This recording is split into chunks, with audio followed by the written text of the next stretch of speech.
Oke, tadi sebelum ke sini dari mana dulu nih?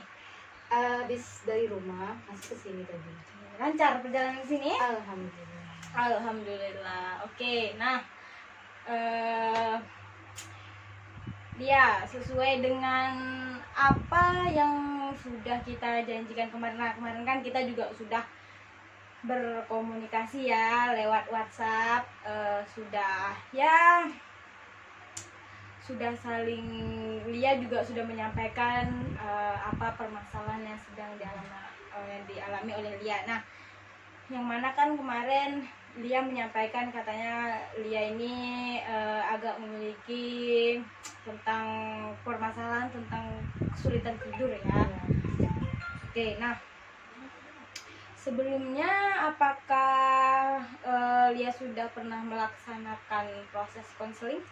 Belum sama sekali, baru pertama kali. Oke, berarti ini baru pertama ya. Nah, jadi karena Lia baru pertama kali melaksanakan proses konseling, jadi di sini sebelumnya saya akan menjelaskan apa itu konseling dan apa sih tujuan dari kita melaksanakan konseling ini nih. Nah, jadi konseling sendiri merupakan proses pemberian bantuan daripada konselor untuk konseli, yang mana di sini saya sebagai konselor atau sebagai seseorang yang memberikan solusi terhadap apa yang sedang dialami oleh Lia.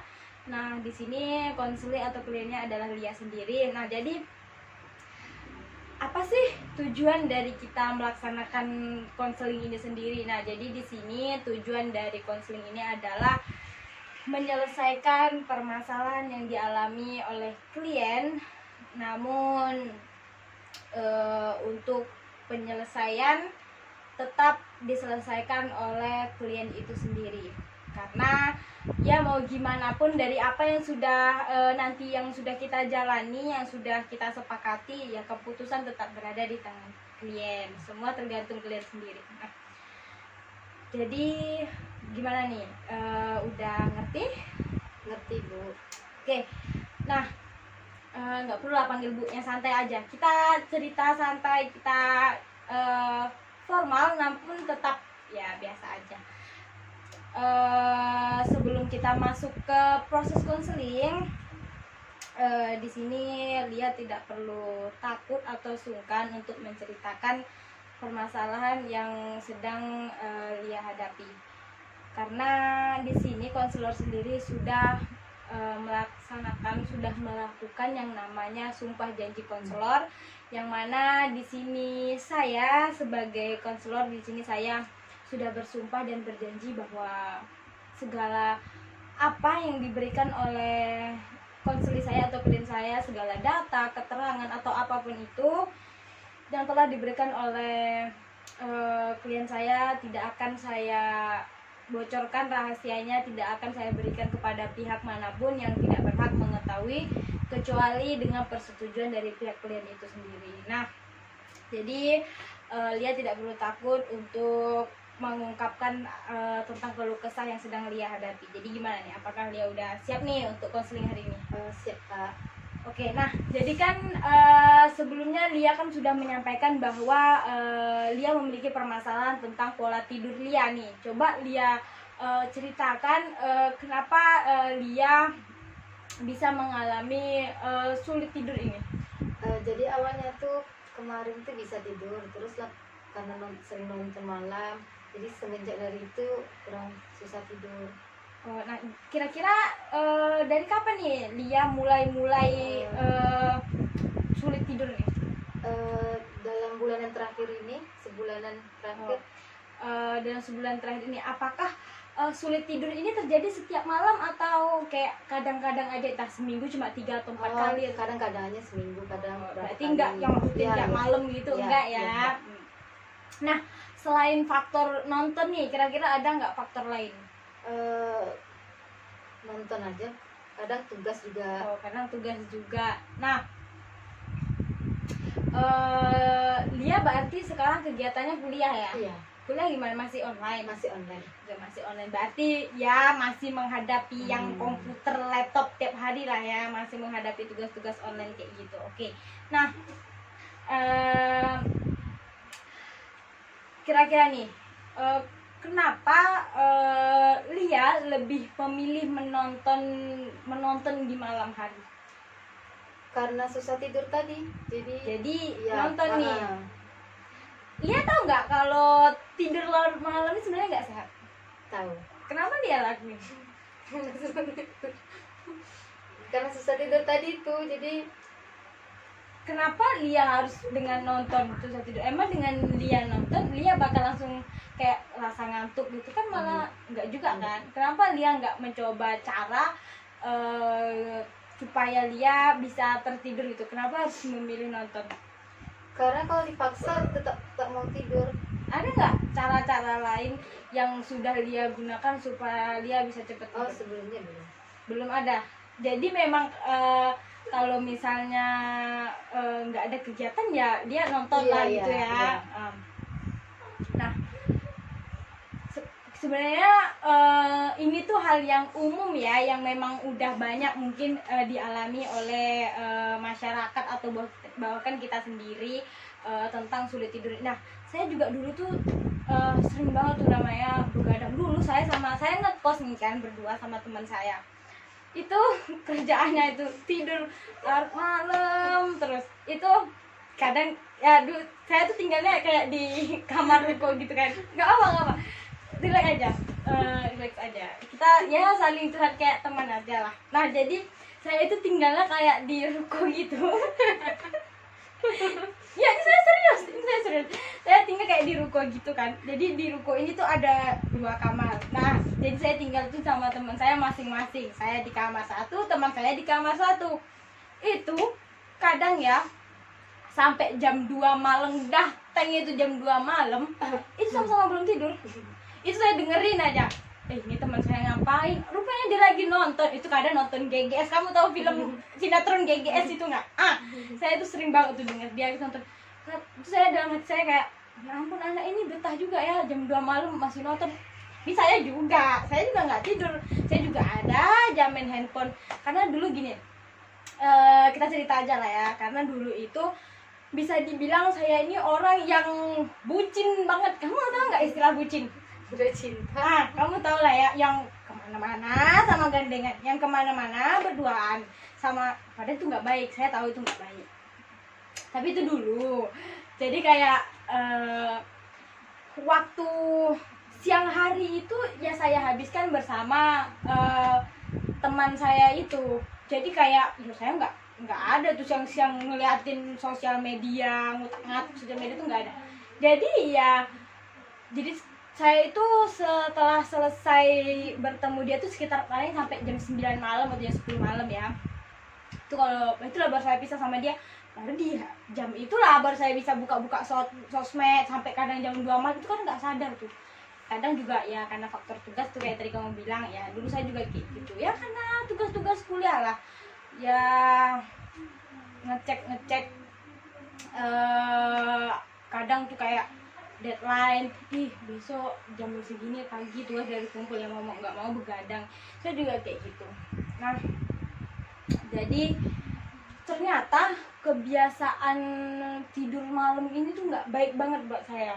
Jadi kayak saya kalau ke kampus pagi, kalau masuk pagi gitu ya, temen masih pada seger-seger, saya udah ngantuk itu saya mikir kayak, aduh ini nggak bisa nih kayak gini terus. Saya nggak boleh, masa iya teman saya yang lainnya belajar, saya malah tidur, malah ngantuk di kelas. Kayak ilmu apa yang mau saya dapat? Ya nggak bisa nih kayak gini. Terus saya cari cara kan, gimana ya supaya saya tuh nggak yang tidur-tiduran terus, nggak yang ngantuk-ngantukan terus lah di kelas gitu. Jadi cara yang saya gunakan adalah saya memperbaiki pola hidup saya bersama dengan teman saya. Jadi saya kayak saya membagi waktu. Jadi kayak saya bersama teman saya ini ya saat di kuliah atau di jam-jam makan aja. Jadi kayak jam yang sisanya ya udah saya pakai untuk saya sendiri. Jadi kayak saya dulu tuh saking bucinnya ya, makan sarapan, makan siang, makan malam tuh sama dia. Saya nggak pernah makan sama teman kos saya, itu nggak pernah. Ya kalaupun saya makan di kos tuh paling cuma saling nawarin kayak makan gitu. Udah gitu-gitu aja. Nggak ada tuh namanya makan bareng, nggak ada. jarang banget bisa dihitung gitu. Keluar pun jarang banget itu keluar sama teman saya, itu bisa dihitung. Terus kayak masa iya aku kayak gini-gini terus, nggak boleh lah kayak gini, nggak sehat banget. Jadi saya tuh cari cara, jadi gitulah saya bagi waktu kan, kita kurangi lah ketemu kita, nggak usah terlalu sering gitu. Jadi ya cuma ketemu dia cuma di jam kuliah sama jam waktu makan. Jadi jam sisanya itu ya saya gunakan untuk yang tadi, kayak misalnya kayak kamu tadi, saya pakai untuk nonton, saya pakai untuk mengerjakan tugas, walaupun ini nggak instan. Jadi dulu saya ini punya dosen, ada dosen saya, dia ceritakan dia juga punya masalah tentang kesulitan tidur nih. Jadi dia bilang cara ampuh supaya dia bisa tidur, yaitu tidur, kamu tidur mati lampu atau enggak? Jadi dia itu tidurnya tuh mati lampu, terus dia kayak ngambil bantal atau selimut itu ditutupin ke muka dia, terus dia ngidupin entah lagu atau ayat suci Al-Quran, dia kayak gitu. Terus itu saya coba terapin ke saya kan, saya kayaknya saya pengen nyoba deh cara dosen saya ini. Jadi kayak yaitu saya matiin lampu, itu pokoknya saya nyoba tuh, pokoknya kalau udah tank jam 10.30 atau jam 11, pokoknya saya udah matiin lampu, saya ambil selimut atau ambil bantal, saya tutup muka saya hidupin ayat suci Al-Quran atau lagu gitu kan.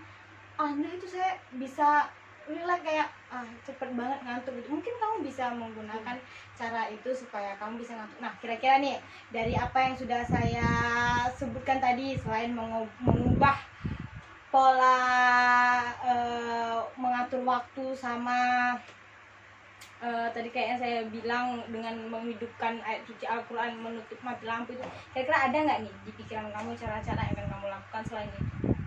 Kayaknya kurangi nonton film malam, terus main gadget juga kurangi. Nah bener banget, mungkin main gadget boleh ya, tapi tetap dengan batas. Saya juga tidak melarang siapapun untuk menonton film, karena itu kan juga keseruan orang masing-masing gitu.